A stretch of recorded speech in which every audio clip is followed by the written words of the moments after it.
সাধারণভাবে একটা ছেলে এখন মেয়ে হইলে তাকে তো বিয়ে শাদী দিলে সে একজনের অধীনে চলবে, ঠিক আছে। একটা ছেলে, তারা মনে করে ছেলেটা বড় হলে কি করবে, ঘর সংসার হবে, তার চালাইতে হবে, তাহলে তার টাকা পয়সা দরকার, তাহলে তার টাকা পয়সা দরকার, তাহলে তার কিছু শিক্ষা উপার্জন ব্যবস্থা করতে হবে। এটা সে কিন্তু ঠিকই বুঝলো।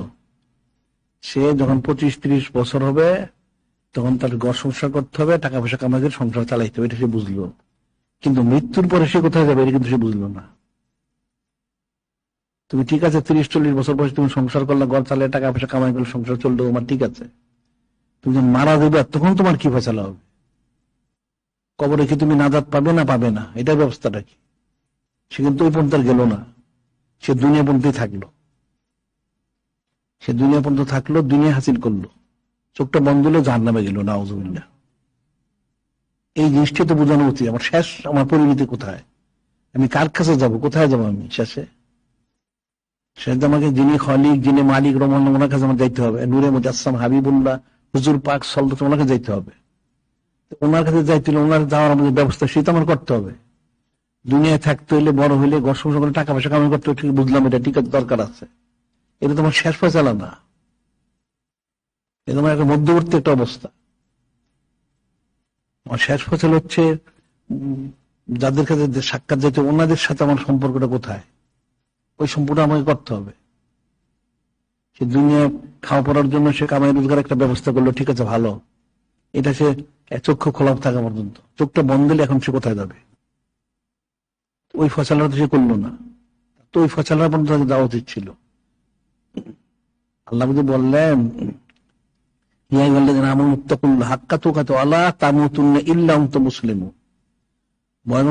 মারার জন্য মুসলমান না হয়ে তুমি তো মারা দেবে নির্ঘাত, তাহলে মুসলমান হও। মুসলমান কি অর্থ কি? নিজবুত করবো, হাসিল করো, তাইলে তুমি মারা গেলে তুমি জান্নাতে যাবে, সুবহানাল্লাহ। আর জাহান্নাম ছাড়া তোমার কোনো গতি নাই। তারা দুনিয়া পর্যন্ত দেখলো, তার দৃষ্টি হলো দুনিয়া পর্যন্ত, সে তো ওই শেষ পর্যন্ত তার দৃষ্টি যায় না। নূরে মুজাসসাম হাবিবুল্লাহ হুজুর পাক বললেন, আল্লাহ নাফসি বিয়াদি মা বাদল মউত আল্লাহ দুনিয়া দারুন ইল্লাল জান্নাহ। মৃত্যুর পরে কোনো ঘর বাড়ি নাই। আল্লাহ ওনার কসম যে মৃত্যুর পরে কোনো ঘর বাড়ি নাই। হয় সে বেহেশতে যাবে, যদি নেক কাজ করেন সে জাহান্নামে যাবে, নাউজুবিল্লাহ। এই জিনিসটা তো তার চূড়ান্ত ফয়সালা। এই ফয়সালা বলতে আমাকে কি করতে হবে সেটা আমার দেখতে হবে।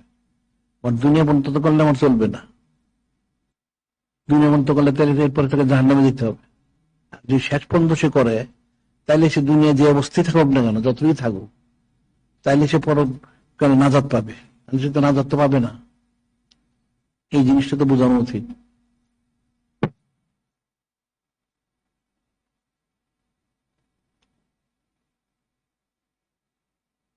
এটাই সবাইকে, এটা শুধু যারা দিনী আলিম শিখে তাদের জন্য শুধু না, সবার জন্য। চাকরি করুক, ব্যবসা করুক, যাই করুক, খেত খামার করুক, তুমি তোমার দুনিয়ার জন্য এই কাজটা করলা, তোমার পরকালের জন্য কি করলা এটা বলো। তোমার তো পরকালের জন্য করা উচিত। তোমার